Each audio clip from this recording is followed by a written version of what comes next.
Hey everyone, welcome to Gadgets with Gurman. Today is an exciting episode because guess what we have? We have the iPhone X.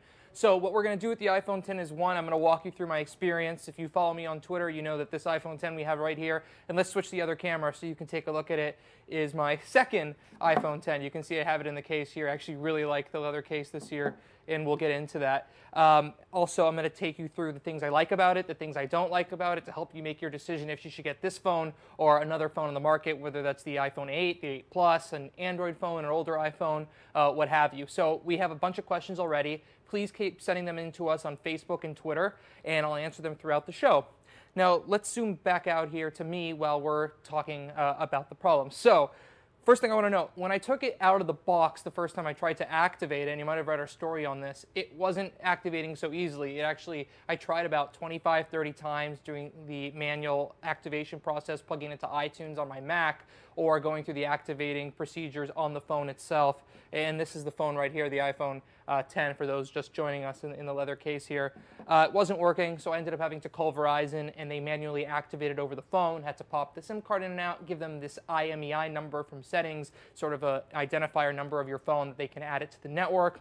Anyways, worked out fine. But the bigger issue after I got it activating is that I realized that I had a pretty big problem with the touchscreen on the phone. Now, the problem, it had this false touch issue where it would basically input things, make calls, go to SOS mode, open tweets and stuff without me actually touching the screen. So let's go to the other camera, and I'm actually going to walk you through that to show you. I have a little bit of a video of the issue right here, so you can see that's how you unlock the phone with the Face ID, and we'll jump more into that later. But here we are in the iPhone itself, and I'm going to go into photos right here so I can show you. Now, this is a video that I posted on Twitter the other day, and I'm going to click play here, and you can see. Now, watch carefully. So you can see that tweet is being clicked.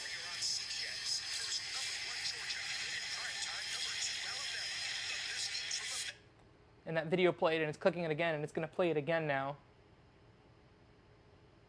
You can see, and it's kind of like I was joking about it when I was talking to some people about it. It's like me doing like a touch without actually touching the screen. It's sort of like if you get your phone screen really wet and it starts hitting things because the water droplets are moving around on the screen.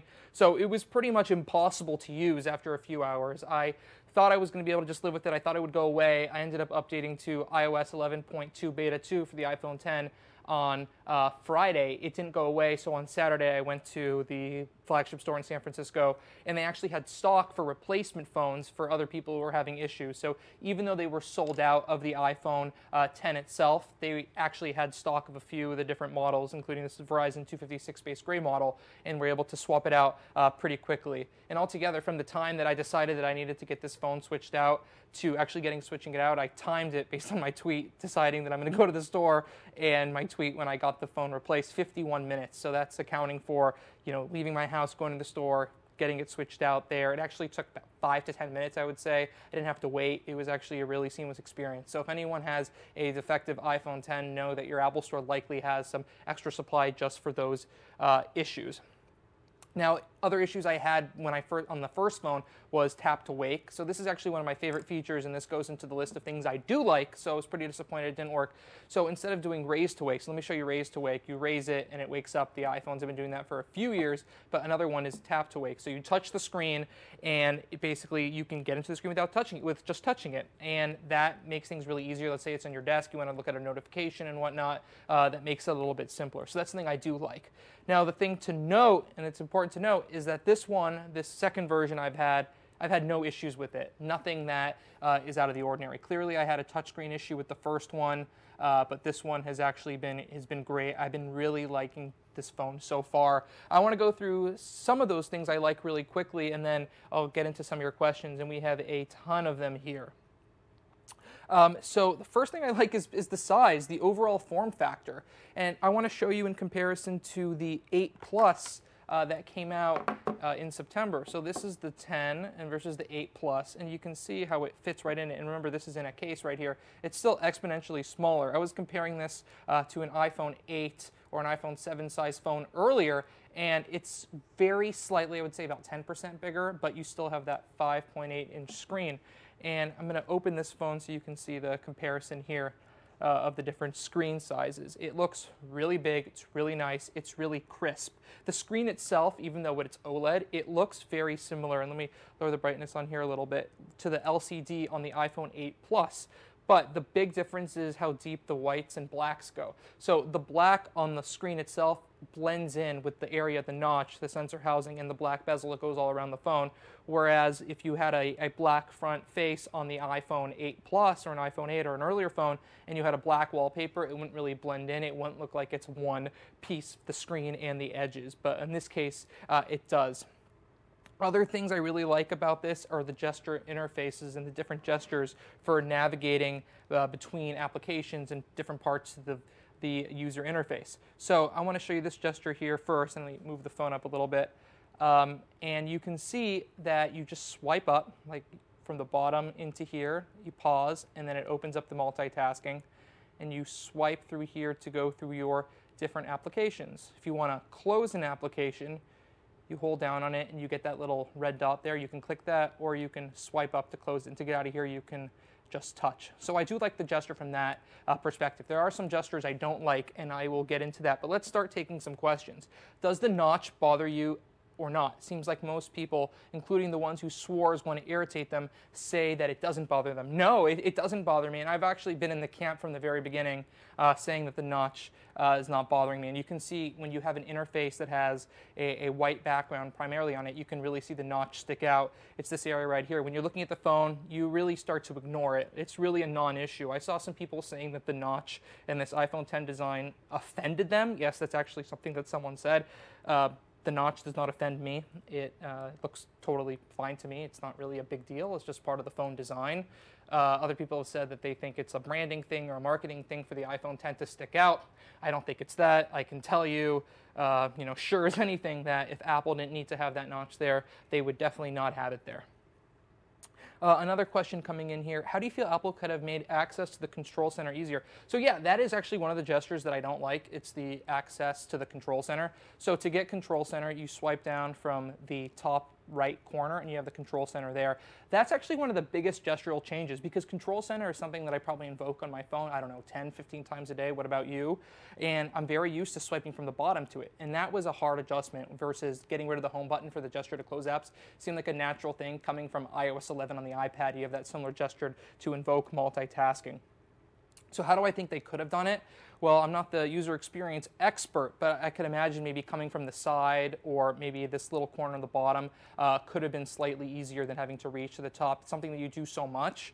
I think you probably go there more often than notification center, because you're probably getting a lot of notifications inbound anyways. You can just pull it down, that pops up, it's easier to grab. But this is a little bit difficult if you don't have very large hands to grab on a constant basis. I noticed that if you really like to fill up the different toggles you have in the control center, you'd be able to get a few down there. Those are easy to press. I actually had a third row, and on the first phone I haven't reset this one up completely, a third row, and sort of push these down. So I put maybe some controls that I wouldn't need, like launching the Notes app or the Voice Memos app on this top row. So it would push down the ones I like the most, like the flashlight, the HomeKit, widget, Apple TV, pictures, and screen recording, down lower row. So it's easier to grab with my thumb. Another question coming in here, where is the 3D app switcher? That's a good question. So a lot of people really like this gesture where you can press down on the side here, like a force touch to open the app switcher. I think that's not really necessary on this phone. I think that's why they removed it from some of the earlier betas of iOS 11 on the iPhone 8 Plus, because you can just go like this, and that's a good replacement. I think it would be confusing if you had both of them, but still a fair question, something people are missing. Maybe they'll add an option back for that later, because I do see a lot of people asking for it, and usually if enough people ask, it seems like a simple enough thing to have maybe an accessibility setting for that. They seem to be shoving a lot of things, even inappropriately so, in that category, because it seems like something that can benefit everyone. More questions coming in here, but first I want to go through some other things I do like about this phone, and that's the selfie camera. So I really like taking pictures on this thing. The selfie camera is really great, especially in portrait mode. So I'm going to open up the camera here. I'm in the portrait mode and flip it around. You can see, no, that is not the portrait mode. This is the portrait mode. So I'm going to take a picture of myself here, smile mark, and I have that in here. And you can see the portrait mode is actually really quick. Usually when I was taking pictures in portrait mode on the 7 Plus on the rear camera, it would take a few seconds to process, but you saw how instant that was. And you can see it's not 100% perfect, but it's getting there.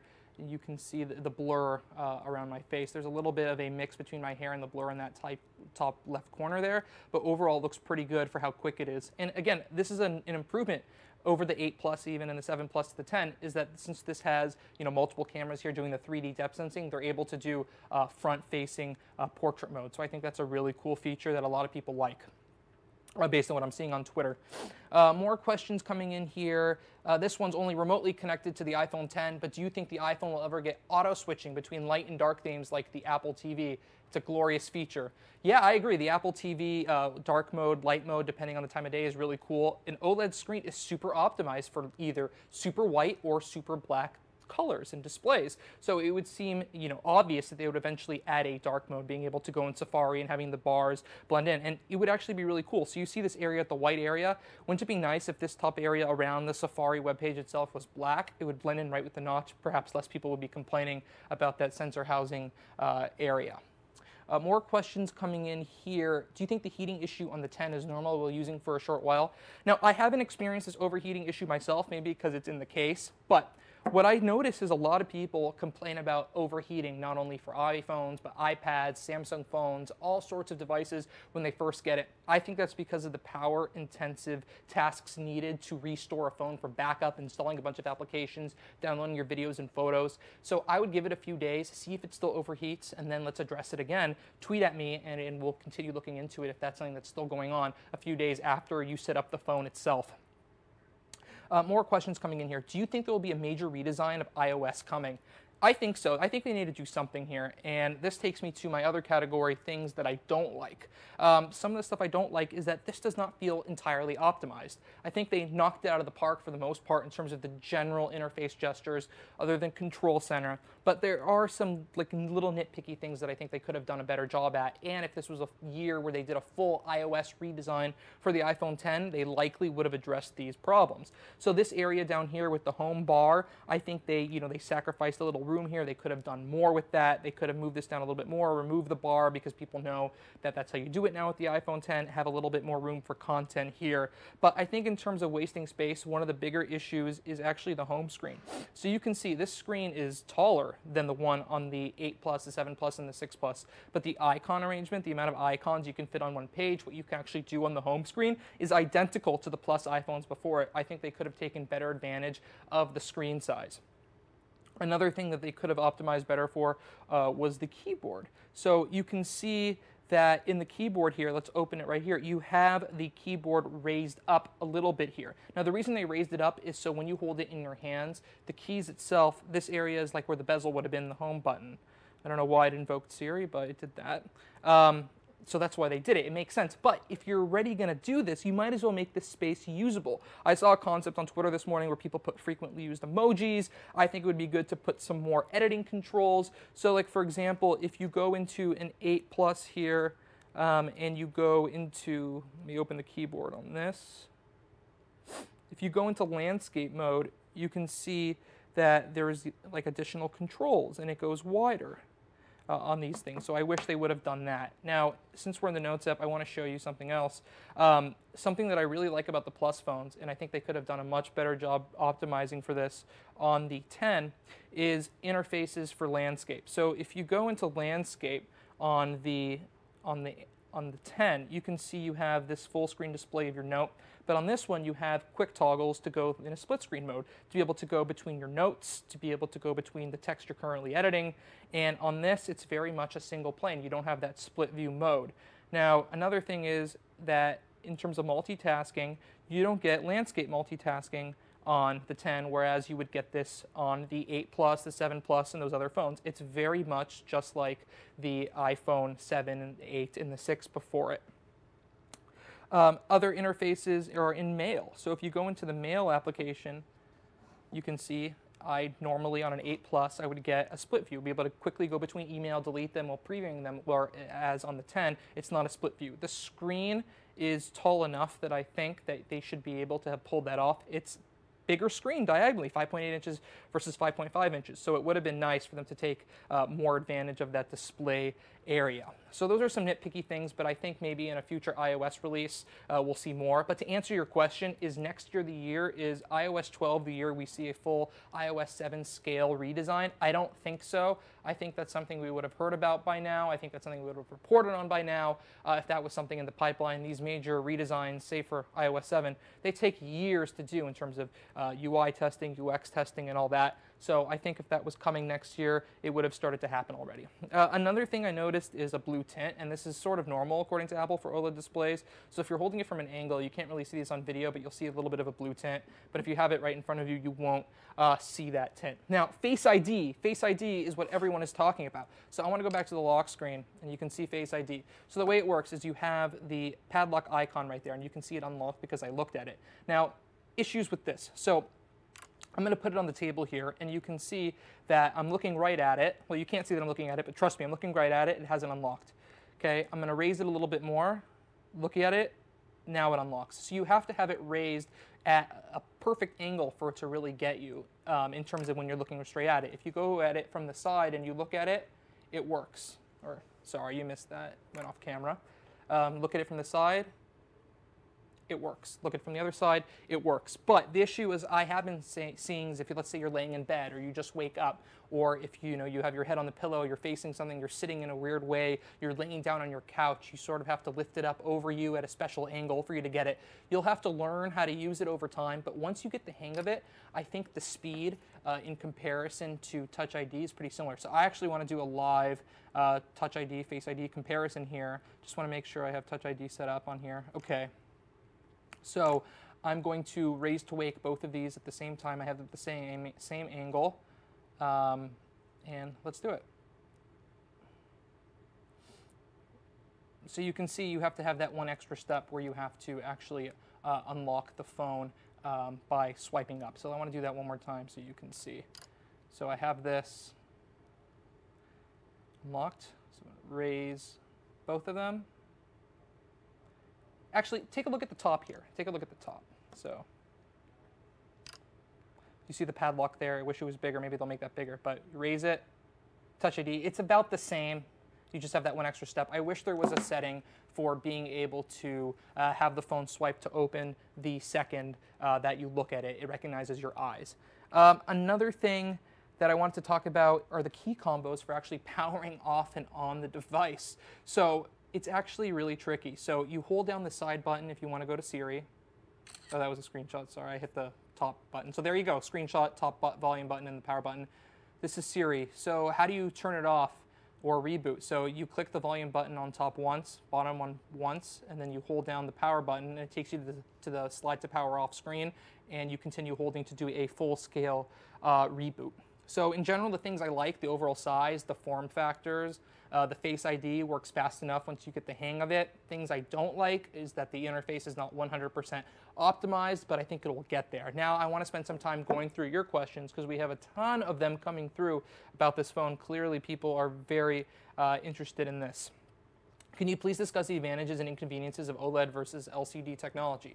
So let me bring the 8 Plus back out here. Now the differences are how deep the whites and blacks go. So the blacks will blend in. If you have a black front and a black wallpaper, it'll blend in. You can't really notice when the screen stops and the bezel starts. The LCD doesn't have that distinguishing factor. But in terms of the wide angle viewing on here, the LCD never gets a blue tint or anything like that. Whereas on the 10, you can't really see it on video, does. Now in terms of benefits for it, and I think this is better shown when you have a white background here, is that the OLED panels are easier to work with. They're more flexible. And what that allows Apple to do and other companies to do is have an easier time rounding things. So you see how round the notches and the rounded corners, that's something that can be done with LCD. There are phones that do it with LCD, but it actually is easier from a production standpoint for them to be able to pull that off. So I think that's one of the reasons they went with OLED. It's also more efficient. So if you put on grayscale mode or really power the thing down, it sort of can save battery life because it illuminates individual pixels when they're lighting up the screen versus the whole LCD at one time. So there's a lot of intense tech in there in the screen itself to help conserve battery life and power the thing. A lot more questions coming in here. With the recent Face ID issues with siblings, do you think Touch ID will ever be brought back to a future iteration of the iPhone 10? Well, the sibling thing was funny and it was interesting to see, and I encourage you to see that video if you haven't already on Twitter or YouTube, Facebook, wherever you watch your video. But I don't think there's a correlation between the twins issue and the Touch ID issue. I think if they ever bring it back, that's when they'd be able to embed it in the screen itself, and they would do that from a convenience standpoint. So let's say you want to use Face ID for unlocking the phone. Apple Pay purchases probably a little bit easier with the fingerprint scanner. I tried Apple Pay once with this. I didn't get the hang of it on the first time, but after the second time, it was pretty simple. So I think that in the ideal world, they'd be able to offer both, given that the API can connect to all sorts of different biometrics. But for now, I think they're good with Face ID. But I think the rumors that they never considered Touch ID for this, they didn't want to get Touch ID in the screen, I think those are false. I think if they could have both, they would have both. I think if they can get it in the screen, they would have it in the screen. Maybe not with this iPhone 10, but another Apple product. More questions coming in here. Will we ever see a smaller high-end phone from Apple again? I mean, if you're asking if I think the iPhone SE itself, that's the 4-inch iPhone, will ever get updated again, I think it will with a faster processor. Those things sell pretty well still in Greater China, other developing markets such as India. Some people like them. It's easier to fit in your pocket, in your bag, and whatnot. But in terms of a flagship phone going smaller, I think this is as small as we're going to get. I think from here we're only going to get even bigger.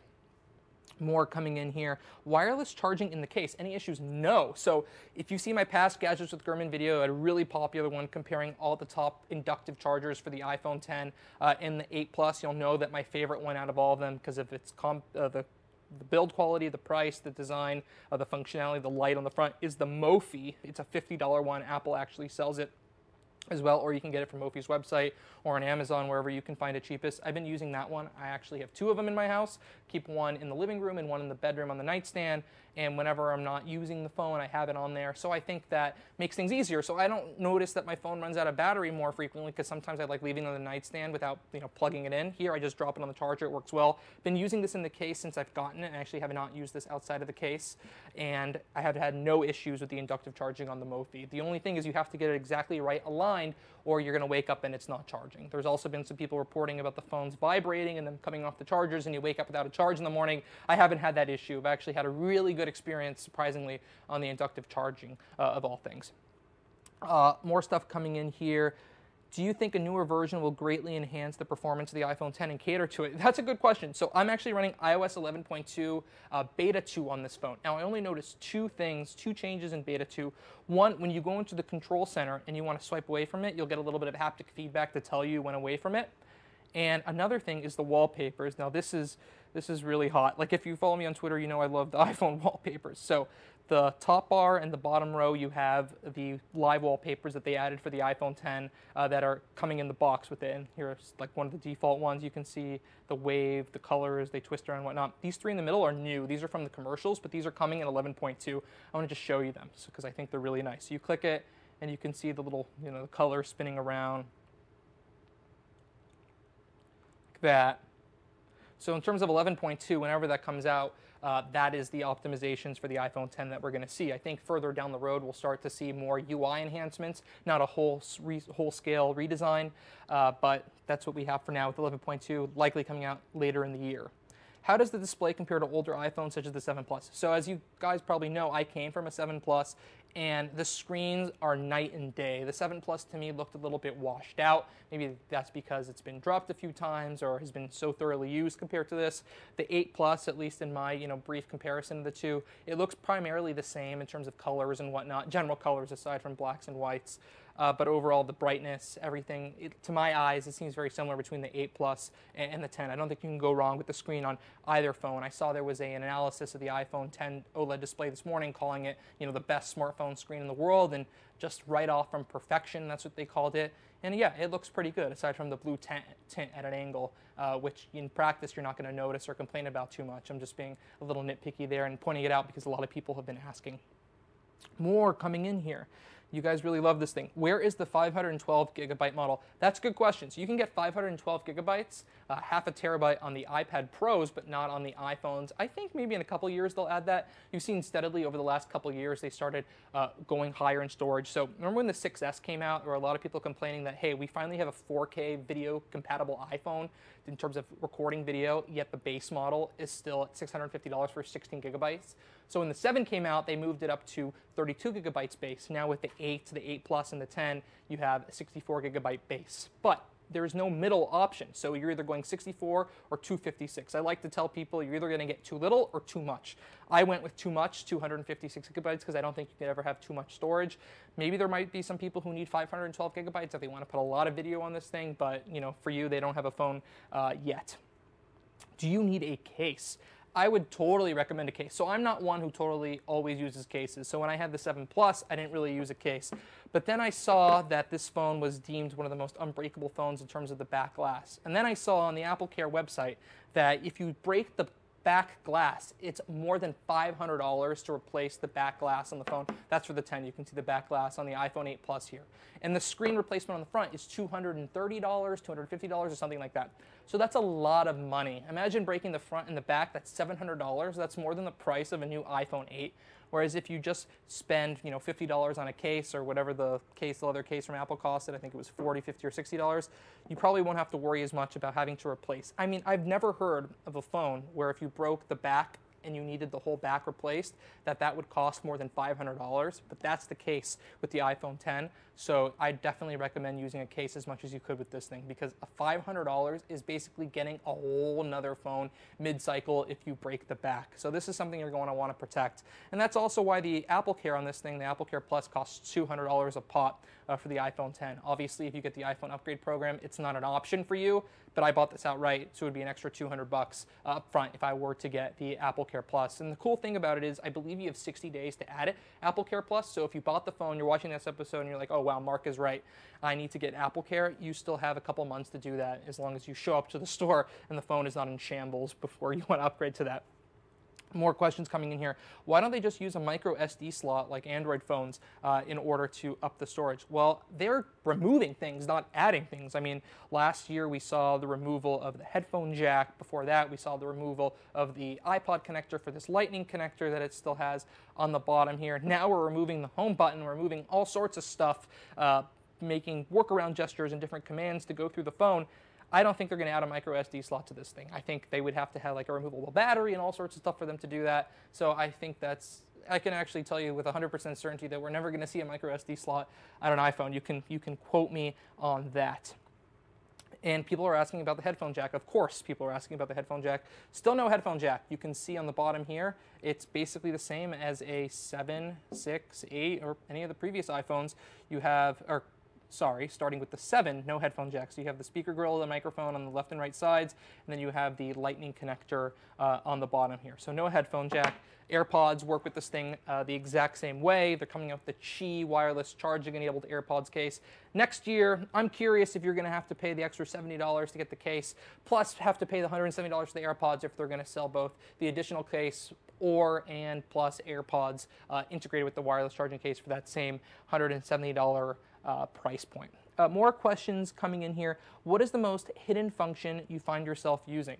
That's a very good question, and that actually takes me to my category back into things I don't like, and that is reachability. So on the iPhone 8 Plus, I was using a 7 Plus and a 6 Plus and a 6S Plus before the 10 over the course of the years that the Plus phones existed.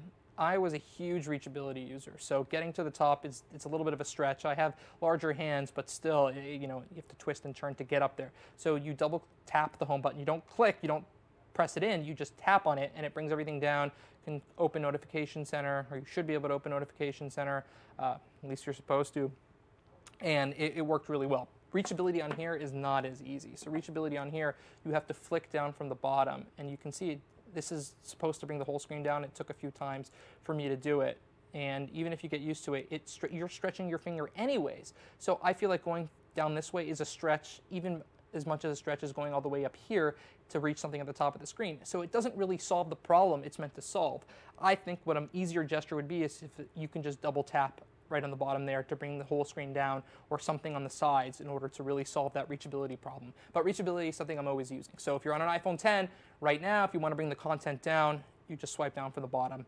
A little bit of a tricky trick right there, but that's what it is. Another one that I like using, and this is a little bit of a pro tip, you can quickly go between two apps, or actually all your applications, by sort of sliding. So you can just lift your thumb up a little bit like this, and you can go through it's pretty fluid, the user interface, and if you keep scrolling up, it actually pops you into the cards view. It looks very WebOS-like, and you can just keep just going through them, your different applications, really quickly. So for power users, that makes things really fun and easy to jump between applications. Now, more questions coming in here.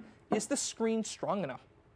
I have not tried any drop tests on this, so please forgive me. I know you come to Gadgets with Gurman for all your, your tech news and reviews, but I have not tried a drop test on this. There is a good one from Square Trade that shows you the glass on this iPhone 10, according to them, is the most breakable glass on some of the smartphones they've tried. So would you get a case for this? Yes, you should definitely get a case from this. I've not always been a case user, but I really like the feel of the leather case on this phone. The metal on the power button and the volume buttons and whatnot makes it really easy to press. The original leather cases for the 7, the 7 Pluses, the 6s, and all the way back when they started doing leather cases, I believe with the iPhone 5 or the iPhone 5S, I believe, those were sort of tricky, and the buttons were leather as well, so they were more difficult to press. This really solves the issue, and I think it's a great case for the price. It's very thin, fits in your pocket well, and it's a little bit raised on the front too, so if you drop it on the front, you're not going to really break the screen, or don't take my word for that, I don't want to get in trouble, but it's raised a little bit, so you should have an easier time protecting the screen because of that. However, the back camera, there's not really a bump over the camera bump, you should say, so you might want, if you really want to protect the back camera on here, which is a little bit of a stronger material in the front, it's sapphire crystal, so harder to scratch, harder to break. You might want to look at an OtterBox or a Spec or a Spigen, some of those cases that might have better protection for the camera on the back. Now, I know there's a lot more questions coming in about the iPhone 10.